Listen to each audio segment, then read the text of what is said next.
Nakilahok ang PNP sa isinagawang International Women's Day Parade sa Cebu City. Women and Family Affairs Commission sa Plaza Independencia, Cebu City. Nakasubaybay dyan si Patrolwoman Nikia Cañedo. Sa pagdiriwang ng buwan ng kababaihan, itinaguyo ng pamalaang lungsod ng Cebu ang International Women's Day Parade na nagsimula sa Plaza Subo patungo sa Plaza Independencia bandang alas 8 ng umaga nito lamang 8 ng Marso taong kasalukuyan. Ang aktibidad ay pinangunahan ni Miss Regina Mercedes Jojo Lingaw-Lingaw, Executive Director ng Cebu City Women and Family Affairs Commission, na dinaluhan ni Mike Rama, Cebu City Mayor, Joy Pesquera at JP Labella, Cebu City Councilors, tauhan ng Regional Women and Children Protection Desk na pinamumunuan ni Police Captain Albi B. Codelia, Chief WCPD at ibang mga kinatawan mula sa iba't ibang barangay ng lungsod.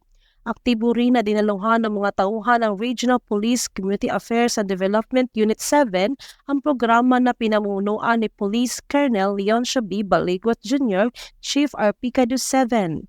Morning everyone, I am Police Captain Albi B. Codilla, the Chief of Regional Women and Children Protection Desk. Under the supervision of our very own Regional Director, Police Brigadier General Anthony A. Aberin, the able, active, and allied Police Regional Office 7. As a women, in the celebration of the Women's Month, mahalaga talaga na makasali tayo sa anumang programa, lalong-lalo na ngayon sa Cebu City Hall na kick-off parade ng Women's Month.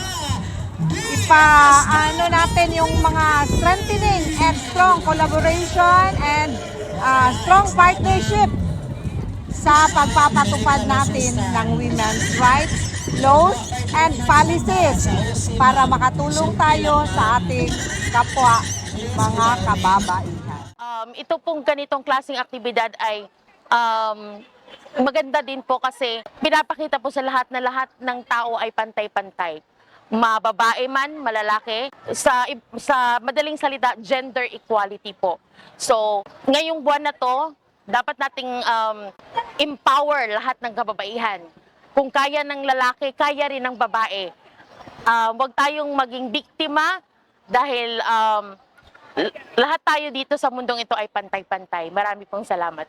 Ang pambansang pulisya katuwang ang mga kawani ng iba't ibang ahensya ng pamahalaan ay pinagdiwang ang mga kontribusyon ng mga kababaihan sa kasaysayan at hindi mapapagod na tumulong sa mga kababaihan sa pagpapatuloy na pagpupunyagi para sa pantay na karapatan at oportunidad para sa isang panibago at masaganang buhay.